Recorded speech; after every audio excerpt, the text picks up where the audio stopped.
bí irọ́ bá lọ ní 20 ọdún, ọjọ́ kan ṣoṣo báyìí òun ni òtítọ́ máa bá a. Olódodo kan dẹ̀kẹ̀rẹ̀ kò lè kú sípò ìkà, torí pé kí ni, bó kù díẹ̀ kọ́mọ olóore jìn sí kòtò, mọ̀nàmọ́ná máa ṣe kí ni, mọ̀nàmọ́ná máa ṣáná. Mo kí gbogbo ojú tó ń wò mí, mo kí yín, ojú tẹ fi ń wò mí ò ní fọ́, bẹ́ẹ̀ náà ni etí tẹ fi ń gbọ́ mi láṣẹ Elédùmarè, etí náà ò ní di. Èmi ni tiyín tòótọ́, Báyọ̀ Black lórúkọ tèmi. Ẹ káàbọ̀ sórí ètò wa tòní. Kí ló ń trend?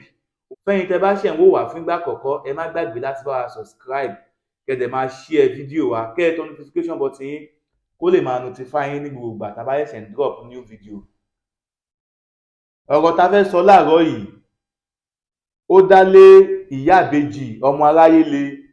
Gbogbo yín lẹ mọ̀ ìyá ìbejì ọmọ aráyé le, gbajúmọ̀ òṣèré tíátà. Ó ní agbára pọ̀. Ọ̀pọ̀lọpọ̀ nǹkan nìyá yìí ti go through, nìyá yìí ti pass through kí ìyá yìí tó dọ́dọ̀ Prophet Adémọ́lá Amusan aka Àgbàlá Gabriel. Ẹ wo bí mẹ́wàá ń ṣẹlẹ̀ o, ohun tẹ́ ẹ rí ohun tẹ́ ẹ gbọ́ òun lẹ mọ̀ o, ohun tẹ́ ẹ rí òun lẹ rí o. There are so many things happening behind the scene tí kò yé ọ̀pọ̀lọpọ̀. Mélòó nínú èèyàn ló mọ̀ pé àwọn ìyá yìí, àwọn kan tá fẹ́ sọ lénìí, mélòó nínú yín ló mọ̀ tẹ́lẹ̀ pé àwọn ìyá yìí ti go through nǹkan tó tó yìí tẹ́lẹ̀? Ìyá ìbejì ọmọ aráyé le, kọ́lọ́hún túbọ̀ ṣàlékún àlàáfíà ìyá yẹn dáadáa. Iṣan ara wọn, ẹ̀jẹ̀ ara wọn kọ́ ló má fi dè wọ́n mọ́lẹ̀. Ǹjẹ́ ẹ jẹ́ mọ̀ wípé ìyá yìí ti lò 37 days rí ní orí omi nítorí pé a fẹ́ lọ ṣe fíìmù yìí náà. At the end of the day náà, no kọ́bọ̀ ni wọ́n bá dé tó lò 37 days, wọ́n wà stranded ní orí omi. Kí ni nǹkan tó kó wọn dé orí omi? Kí ló fà á tó ṣe lò 37 days ní orí omi? Gbogbo ẹ̀ lẹ́ máa gbọ́ nínú ètò ní ọjọ́ tòní. Kí ni current situation? Ìràwọ̀ ni Prophet Adémọ́lá Amusan, ìràwọ̀ ni wọ́n kọ sí ìyá ìbejì báyìí. Ìyẹn ti kúrò ní ìròyìn òfegè mọ́. Gbogbo yín lẹ mọ̀ wípé Prophet Adémọ́lá Amusan, Àgbàlá Gabriel, àwọn ni wọ́n wá ilé tí wọ́n kọ́ ilé fún ìyá ìbejì ọmọ aráyé le tí ìyá yẹn ń gbé lọ di bí mo ṣe ń bá yín sọ̀rọ̀ yìí. Popular actor Kúnlé Afod ó yọjú sí ìyá ìbejì, ọ̀pọ̀lọpọ̀ àṣírí ló tú o, ọ̀pọ̀lọpọ̀ àṣírí òun ló tú tí mo dẹ̀ máa láǹfààní àti máa gbé yín débẹ̀ lórí Kí ló ń trend tòní yìí. Ẹ ti mọ̀rọ̀ tèmi pé ṣàkólárúgbó ń bẹ́tọ́, tá a bá máa pa buké a máa pa buké. Èwo ni bọ̀dà tẹ́yìn dùn? Tá a bá ti ń pe bọ̀dà tẹ́yìn dùn, ó ti ń bọ́ sọ́wọ́ ẹ̀tàn nìyẹn. Èmi ò dẹ̀ fẹ́ tán, so mi ì lè tan yín fáǹsì mi, máa gbé yín débẹ̀ lórí bó ṣe ń lọ ni. Ìgbà tí Kúnlé Afod tó lọ ṣàbẹ̀wò sí ìyá ìbejì ọmọ aráyé le, ìyá ìbejì ọmọ aráyé le sọ experience wọn. Àtọ̀dọ̀ ìyá 2D ni Kúnlé Afod ti kọ́kọ́ lọ interview ìyá 2D. Ó gbọ́rọ̀ yẹn lẹ́nu ìyá 2D. Ìgbà tí Kúnlé Afod gbọ́rọ̀ yẹn lẹ́nu ìyá 2D, Kúnlé Afod tún tẹ ọkọ̀ létí, ó di ọ̀dọ̀ ìyá ìbejì ọmọ aráyé le. Màmá, mo gbọ́ báyìí, ẹ gbọ́ ṣé tòótọ́ ni? Ọ̀rọ̀ yẹn lọ bẹ́ẹ̀. Lórí ọ̀rọ̀ Madam Ọlájùmọ̀kẹ́ George, ìràwọ̀ ni Prophet Àgbàlá Gabriel Adémọ́lá Amusan, ìràwọ̀ ni wọ́n kọ sí. Kí ni nǹkan tí Madam Ọlájùmọ̀kẹ́ George, kí ni nǹkan tó bá Kúnlé Afod sọ? Èsì wo ni Kúnlé Afod fún wọn? Kí ni ẹ̀dùn ọkàn Kúnlé Afod lórí ọ̀rọ̀ Madam Jùmọ̀kẹ́ George? Gbogbo ẹ̀ lẹ́ máa gbọ́ láàárọ̀ yìí. Ó ní agbára. Ẹ̀yin ọmọ Nàìjíríà, ẹ ṣí ẹ ṣó yìí kó lọ káàkiri. Olódodo kan kò gbọdọ̀ kù sípò ìkà. Màá bẹ̀rẹ̀ sí ní máa yan àwọn ètò yẹn bẹ́lẹ́bẹ́lẹ́, àmọ́ ẹ yẹ kí n kọ́kọ́ kàn sí àwọn onígbọ̀wọ́ ètò wa. Ẹ jẹ́ n sáré dọ́dọ̀ wọn. Mo pàṣẹ sínú ayé ẹni tó lè rí àmì ṣe láti òní lọ, lábẹ́ àhámọ́ ogun tí ayé yẹn wà, lórúkọ Jésù. Agbára Ọlọ́run kó tú yín sílẹ̀. Dádì àti mọ́mì, Olúwa rán mi sí yín sà. Kí ló ń tẹ̀ ń là kọjá tó dàbí pé ẹ rò pé kò sí ọ̀nà àbáyọ mọ́? Olúwa ní kí n sọ fún yín pé kẹ́ má sọ ìrètí nù, ọ̀nà àbáyọ ṣì wà fún yín tí ó bá ṣe é ṣe fún Ọlọ́run láti jí Lásárù dìde kúrò nínú òkú ọjọ́ 4 tó ti rùn. Olúwa náà ṣetán láti dá yín lóhùn. Ohunkóhun tó wù kẹ́ máa là kọjá. Ṣé ẹ̀ ń wáwé ìgbélú ni? Ṣé iṣẹ́ yín ni ò lọ déédé? Ṣé ẹ̀ ń wá ọ̀nà àbáyọ? Lórí ìgbéyàwó lẹ ti ní ìṣòro tẹ́ ń là kọjá ni? Ohunkóhun tó wù kẹ́ máa là kọjá, ẹ jẹ́ á jọ gbàdúrà papọ̀, ẹ jẹ́ á jọ wá ojú Olúwa, kò sí ní tólúwa ò lè ṣe. Ẹ̀rọ ìbánisọ̀rọ̀ tẹ́ fi máa bá mi sọ̀rọ̀, òun náà ni +234 70 25 47 5427. Ẹ káàbọ̀ padà ẹ̀yin èèyàn. Kọ́lọ́run gbà wá, kí Ọlọ́run kó ṣàánú wa, kí Ọlọ́run kó má gbégi dínà olóore wa. Àwọn tó máa ṣe alátakò wa níbi ọ̀dọ̀ olóore, Ọlọ́run ò, aláàánú kan ṣoṣo tí kò ní wo ibi tí mo kù sí. Ìwọ náà máa rí tiẹ̀ tẹ̀lé mi bó ṣe ń wo ṣóyè o. Èèyàn ò mọ̀ gbà tàdúrà fẹ́ gbà, àsìkò gbígbàdúrà dẹ̀ la wà yìí. Máa sọ statement yìí, máa sọ tẹ̀lé mi. Gbogbo ìwọ tó bá ń béèrè fún àánú, sọ wípé ó yá lọ́ndà comment section ẹ, máa sọ báyìí síbẹ̀ pé aláàánú kan ṣoṣo tí kò ní wo ibi tí mo kù sí. Ọlọ́run Elédùmarè, ó yá tètè gbé dìde sí mi. Ẹni tó ní nǹkan tí mò ń wá lọ́wọ́, Ọlọ́run ò gbé wa pàdé ara wa nírọ̀rùn ká lè ṣe ra wa lóore. Torí pé kí ni, ìkankan náà ní tọlọgbọ́n, táṣìwèrè ló máa ń yàtọ̀. Ìgbà tí Kúnlé Afọ́ọ̀d tọ́jú ọ̀dọ̀ ìyá ìbejì ọmọ aráyé lé wòyí, ohun tó ju wọ́n rí ṣáájú kí wọ́n tó dé ọ̀dọ̀ Àgbàlá Gabriel. Ọlọ́run ló máa yọ ìyá ìbejì ọmọ aráyé lé, tí Ọlọ́run fi Prophet Adémọ́lá Àmùsùn Àgbàlá Gabriel tó fi wọ́n ṣe gàrí tírà. Bí bẹ́ẹ̀ kọ́, ìtàn bí kọ́lá bá máa rí. Ẹ wo gbogbo ìgbà tí Prophet Àgbàlá Gabriel tí wọ́n ń ṣàánú àwọn èèyàn nígbà yẹn lọ́hùn. Prophet Àgbàlá Gabriel ò jáwọ́ o, wọ́n tún sì ń túnṣe o. Wọ́n sì ń tẹramọ́, kódà lórí ọ̀rọ̀ Madam Ọlájùmọ̀kẹ́ George tí Sister Bíọ́lá Adébáyọ̀ olórúkọ mi Talk to Bishop kò ní wó, Bíọ́lá Adébáyọ̀ ò ní kú, èròǹgbà ọ̀tá kò ní ṣe lórí Bíọ́lá Adébáyọ̀ láṣẹ Elédùmarè. Wàrà fánáwó mọ̀kánná wà léyà. Ẹ bá mi comment ẹ̀ sọ́nà comment section pé Bíọ́lá Adébáyọ̀, you will not fall.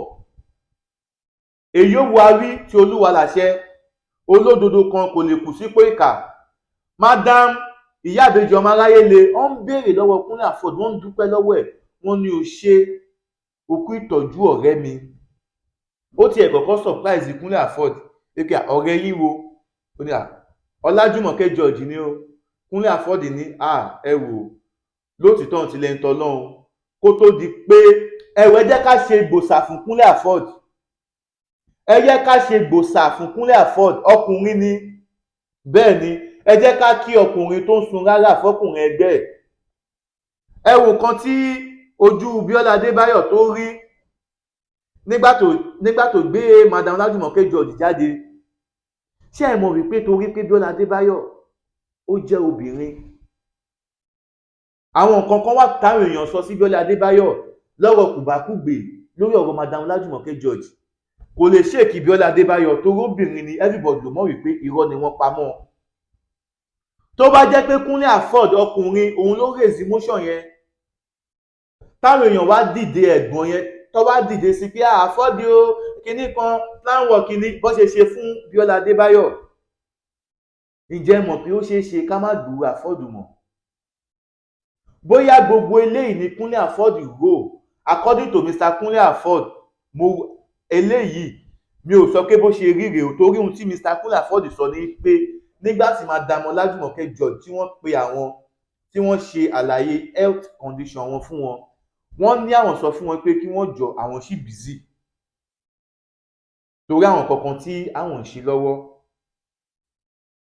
So a lè blame Mr. Kúnlé Afọ́ọ̀d pé ìgbà tí Madam Ọlájùmọ̀kẹ́ George pé wọ́n wípé kó wá ṣe nǹkan tí Bíọ́lá Adébáyọ̀ tó padà ṣe fún wọn, tí Mr. Kúnlé Afọ́ọ̀d sọ pé àwọn busy. Bí mo ṣe ń bá yín sọ̀rọ̀ báyìí, àwọn olólùfẹ́ Madam Ọlájùmọ̀kẹ́ George tí wọ́n wo show bíi tabawo bíi 5 months ago, Kúnlé Afọ́ọ̀d sì interview Madam Ọlájùmọ̀kẹ́ George. bó ṣe wẹ̀ jẹ́ pé normal interview nìyẹn. nínú àwọn tó sì wo show yẹn, ìgbà tí Bíọ́lá Adébáyọ̀ kọ́nọ́bà wà pẹ̀lú sísítà yẹn, Dr. Bíọ́lá Adébáyọ̀, you will not fall.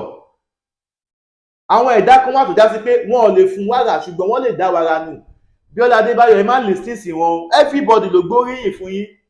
Everybody know the importance of what you are doing and keep on doing the good. àwa náà nǹkan tá a bá ní láti fi lè assist yín, ẹnu wa a máa fi gbé yín ga, a máa fi pọ́n yín lé. tá a bá rí ẹnikẹ́ni tó sọ̀rọ̀ yín láìdá, àwa ṣe tán láti gbè yín níjà. ẹni tó bá yẹ ká pè lẹ́jọ́ a máa pè lẹ́jọ́. ẹni tó bá yẹ ká file lawsuit against ẹ̀ a máa file ẹ̀. torí wèrè wà nínú àwọn èèyàn. kì í ṣe gbogbo èèyàn ní wèrè o. a ní àwọn onínú dídùn ọlọ́rẹ tí wọ́n ṣetán láti ṣe, tí wọ́n ṣetán láti mú nínú ohun tí Ọlọ́run fún wọn láti fi ṣe kíni, láti fi ṣètọrẹ àánú. kí wá ní titi ẹ tí o ò ní kankan tó fẹ́ ọ́fà láti wá máa kọ̀ndẹ̀mù ẹni tó ń ṣe dáadáa. Kúnlé Afọ́dì ṣàlàyé, ó ní lóòótọ́ ni Madam Ọlájùmọ̀kẹ́ George pé òun, ṣùgbọ́n ìgbà yẹn òun busy. Kúnlé Afọ́dì ò ṣe anybody ìgbà yẹn torí wọ́n sọ reality káwọn busy ni. Kúnlé Afọ́dì wá ní báwọn ṣe ń bá yín sọ̀rọ̀, which is àná Sunday, òun ni wọ́n post fídíò yẹn tó lọ sọ́dọ̀ Ìyá Ìbejì ọmọ aráyé le. Àgbàlá Gabriel náà wọ́n jọ pàdé ńbẹ̀. mo sọ fún yín, mo ní nǹkan kan náà ní tọlọgbọ́n ta ṣi wèrè ló máa ń yàtọ̀. èmi ni mo lè gbé yín débẹ̀. kí ló ń trend lètò fẹ́yìn tẹ́ bá ṣe ń wò wá fún ìgbà àkọ́kọ́, ẹ má gbàgbé láti bá a subscribe, kẹ́ ẹ bá a tan notification button yín ó lè máa notify yín tá a bá ṣe ń drop another new video. Update là máa ń mú wá fún yín, àwa máa gbé yín níbẹ̀ lórí bó ṣe ń lọ. ìròyìn tí ò lẹ́jà ń bá kàn nínú, ẹ̀yin náà mọ̀. ẹ jẹ́ ká dún sáré dọ́dọ̀ Prophet Ṣólóyè Táíwò, bàbá orí òkè àṣẹ àti agbára. tá a bá wá padà dé, màá wá gbé yín débẹ̀. ọ̀rọ̀ tí Pásítọ̀ Adémọ́lá Amúsàn tí wọ́n bá Kúnlé Afọ́dì sọ lórí Madam Ọlájùmọ̀kẹ́ George, àti conclusion ọ̀rọ̀ Ìyá Ìbejì ọmọ aráyé le àti Kúnlé Afọ́dì lórí Madam Ọlájùmọ̀kẹ́ George. àwọn wo ni wọ́n rán Kúnlé Afọ́dì sí Madam Ọlájùmọ̀kẹ́ George lẹ́yìn tí Bíọ́lá Adébáyọ̀ tí ó gbé ìyá yìí síta? ẹ wo ẹ̀yin èèyàn mi, ẹ máa bá mi lọ. ẹ jẹ́ ká dọ́dọ̀ Prophet Ṣólóyè Táíwò, mò ń bọ̀. mo pàṣẹ sínú ayé ẹni tó lè rí àmì ṣe láti òní lọ, lábẹ́ àhámọ́ ogun tí ayé yín wà, lórúkọ Jésù agbára Ọlọ́run kó tú yín sílẹ̀. dádì àti mọ́mì, Olúwa rán mi sí yín sà. kí ló ń tẹ̀ ń là kọjá tó dàbí pé ẹ rò pé kò sí ọ̀nà àbáyọ mọ́? Olúwa ní kí n sọ fún yín pé kẹ́ má sọ ìrètí nù. ọ̀nà àbáyọ ṣì wà fún yín tí ó bá ṣe é ṣe fún Ọlọ́run láti jí Lásárù dìde kúrò nínú òkú ọjọ́ 4 tó ti rùn. Olúwa náà ṣetán láti dá yín lóhùn. ohunkóhun tó wù kẹ́ máa là kọjá. ṣé ẹ̀ ń wáwé ìgbélú ni? ṣé iṣẹ́ yín ni ò lọ déédé? ṣé ẹ̀ ń wá ọ̀nà àbáyọ lórí ìgbéyàwó lẹ ti ní ìṣòro tẹ́ ń là kọjá ni? ohunkóhun tó wù kẹ́ máa là kọjá, ẹ jẹ́ á jọ gbàdúrà papọ̀, ẹ jẹ́ á jọ wá ojú Olúwa. kò sí ní t'Olúwa ò lè ṣe. ẹ̀rọ ìbánisọ̀rọ̀ tẹ́ fi máa bá mi sọ̀rọ̀ òun náà ni +234 70 25 47 54 27. ẹ káàbọ̀ padà. ẹ̀yin náà ẹ mọ̀ wípé ìpolówó ọjà òun ni àgúnmu òwò. àǹfààní wà fẹ́yìn náà láti gbé ìpolówó ọjà yín àti ìkéde yín wá sórí ètò wa kí ló ń trend lórí Bayo Black TV show. Bayo Black lórúkọ tèmi. mo kí gbogbo ojú tó ń wò mí láti àárọ̀. ojú tẹ́ fi ń wò mí ò ní fọ́, bẹ́ẹ̀ náà ni etí tẹ́ fi ń gbọ́ mi, etí náà ní di láṣẹ Elédùmarè. àwa báyìí náà ni a ó máa ṣe nǹkan láàbí, kò ní kọ́gun sọ̀dẹ̀ kó wa gbogbo wa láṣẹ Elédùmarè. àdánwò tó máa dé bá wa, tó máa mú wa láti máa fi tọrọ owó lórí social media, Ọlọ́run ò ní jẹ́ ká rí o láṣẹ Elédùmarè. àwọn tí wọ́n dẹ̀ ń go to 1 or 2 things náà báyìí ní agbára Ọlọ́run máa gbé aláàánú dìde kó ẹnì kọ̀ọ̀kan wa. lórí ọ̀rọ̀ tá à ń bá bọ̀, Kúnlé Afọ́dì ṣàlàyé ìdí tí kò ṣe jẹ́ pé òun ló gbé Madam Ọlájùmọ̀kẹ́ George jáde, tó fi jẹ́ pé Bíọ́lá Adébáyọ̀ òun ló gbé jáde. torí Kúnlé Afọ́dì ó rẹ́dì láti gbé Madam Ọlájùmọ̀kẹ́ George jáde, ṣùgbọ́n àsìkò tí Madam Ọlájùmọ̀kẹ́ George pè Kúnlé Afọ́dì busy gbà yẹn. ṣé ẹ dẹ̀ mọ̀, Kúnlé Afọ́dì ò mọ health condition nǹkan tó ń ṣe ìyá yẹn currently tí wọ́n fi pè. ṣóye yín, ṣe mọ̀ kí Ọlọ́run kó ṣàánú wa. Ẹ gbọ́ oríṣiríṣi táwọn èèyàn sọ lórí social media, oníkálukú ń fi orí ara ẹ̀ pamọ́ ni. Kódà àwa gan tá à ń sọ̀rọ̀ nípa àlàáfíà, tá à ń mú update wá lórí pé kí ló ń ṣẹlẹ̀, ẹ wo comment section, ẹ wo nǹkan táwọn tẹ́lòmíì sọ, ẹ rí i pé làákàyè jìnnà sẹ́lòmíì. So ẹ̀yin ọlọ́pọlọ pípé onílàákàyè tí ẹ̀ ń wo ètò wa, ẹ má gbàgbé láti máa bá wa subscribe, kẹ́ ẹ lè máa bá wa share show wa. Community enlightenment leléyìí o, lórí kí ló ń trend. Ẹ má miss episode wa kankan o. Ẹ má ṣe kí ni? Ẹ má miss episode wa kankan rárá àti rárá. Ọlọ́gbẹ́ni Mr. Kúnlé Afọ́ọ̀d, bí wọ́n ṣe kúrò lọ́dọ̀ ìyá àbíjì ọmọ aráyé le, kódà wọ́n tún ṣọwọ́ kúdúrú sí ìyá àbíjì ọmọ aráyé le, torí ìyá àbíjì ọmọ aráyé le pé wọ́n nígbà kan tí ó fẹ́ dàbẹ́ ní pé ara ń ṣòjòjò. Kúnlé Afọ́ọ̀d dẹ̀ tún ṣe kí ni? Ó dẹ̀ tún fún ìyá yìí ní owó ní àpò àrẹ̀ pé máma ẹ gbà, ẹ máa fi eléyìí, ẹ máa fi wọ̀ kán, Ọlọ́run á gbé yín pàdé aláàánú. Ohun tí Àgbàlá Gabriel ṣe fún yín ní agbára Ọlọ́run kò ní bàjẹ́, torí inú ilé tí ìyá àbíjì ọmọ aráyé le ṣì wà dòní. Ìyá àbíjì ọmọ aráyé le lónìí o, àmọ́ Prophet Adémọ́lá Amúsàn, Àgbàlá Gabriel, àwọn ni Ọlọ́run fi ṣe gàrí tíra ilé yẹn. Ìlọsíwájú Àgbàlá Gabriel ò dẹ̀ ní bàjẹ́, Àgbàlá Gabriel ò ní wó, ṣọ́ọ̀ṣì yín ò ní tú lórúkọ Jésù. Gbogbo ẹni máa bà ṣọ́ọ̀ṣì yín jẹ́ ní agbára Ọlọ́run kò ní mọ̀nà ọbẹ̀. Ẹ wo bí ẹ̀yin èèyàn mi, kí ni Kúnlé Afọ́ọ̀d kúrò lọ́dọ̀ Madam ìyá àbíjì ọmọ aráyé le fún? Bó ṣe máa dé tabá ṣe lórí Àgbàlá Gabriel. Mo sọ fún wọn lákọ̀ọ́kọ́ ńgbà mo bẹ̀rẹ̀ ètò yìí, mo ní nǹkan náà òun ni tọlọgbọ́n, táṣìmèrè ló máa ń yàtọ̀. Ṣé ó wá jẹ́rọ́? Ṣé ó wá jẹ́rọ́? Ẹni tó ń ṣe dáadáa, ẹni tá a kọ dáadáa mọ́, ojoojúmọ́ ló máa fi ṣe dáadáa. Ẹ̀yin rò pé bóyá nítorí nǹkan tí wọ́n máa rí bẹ́ẹ̀, kí ni wọ́n rí bẹ́ẹ̀? Àwọn tó ń ṣe dáadáa yẹn, ẹ̀san kí làwọn èèyàn fi ń san fún wọn padà? Ìbanilórúkọ jẹ́ kọ́ làwọn èèyàn fi ń san fún wọn. Àmọ́ nítorí pé Ọlọ́run ló fi dáadáa rán wọn ni wọ́n ṣe kí ń listen sí nǹkan tí anybody ń sọ. Ọlọ́run ló fi dáadáa rán Àgbàlá Gabriel, Ọlọ́run ló fi dáadáa rán ìyá àbíjì ọmọ aráyé le, Ọlọ́run ló fi dáadáa rán Bíọ́lá Adébáyọ̀, àti bẹ́ẹ̀ bẹ́ẹ̀ lọ. Àwọn èèyàn tó ń ṣe dáadáa, àwọn onídídùn ọlọ́rẹ, Ọlọ́run á túbọ̀ máa bá mi wà pẹ̀lú yín o. Ibi tí ẹ ti ń rí owó tẹ́ fi ń dá sí tọlọ́run látàrí ètò wa, lágbára Ọlọ́run Elédùmarè, àgbà náà ò ní wọbẹ̀, iléeṣẹ́ yóò ní jóná. Ìpolówó ọjà òun làgúnmú owó. Ṣóyè yín, iléeṣẹ́ wa Bayo Black TV show lórí ètò kí ló ń trend yìí, ó ṣílẹ̀ fún ìwọ tó bá ní legit business, yálà òun talẹ̀ ní real estate ní telecommunication company, any business tó bá ń ṣe tó jẹ́ pé ó wà ṣe kí ni, ó wà legal, tó dẹ̀ ní ó ń tẹ̀ ìjọba, àǹfààní wà fún yín láti gbé ìpolówó yín wá sórí ètò kí ló ń trend níkànnì Bayo Black TV show. Ẹ pè mí sórí WhatsApp, ẹ fi àtẹ̀jíṣẹ́ ránṣẹ́ sórí +234 81 41 12 3573. Lẹ́ẹ̀kan sí +234 81 41 12 3573. Kí ló ń tẹ̀ ń tà? Ẹ jẹ́ ká bá yín gbé síta. Ẹni tó gbé ọjà kalẹ̀ tí kò polówó ẹ̀, ó dàbí ẹni tó ń ṣẹ́jú ní inú òkùnkùn ni o. Ṣé ẹ mọ̀ pé kò sẹ́ni tó máa rí ìpolówó ọjà, òun náà ni àgúnmu owó.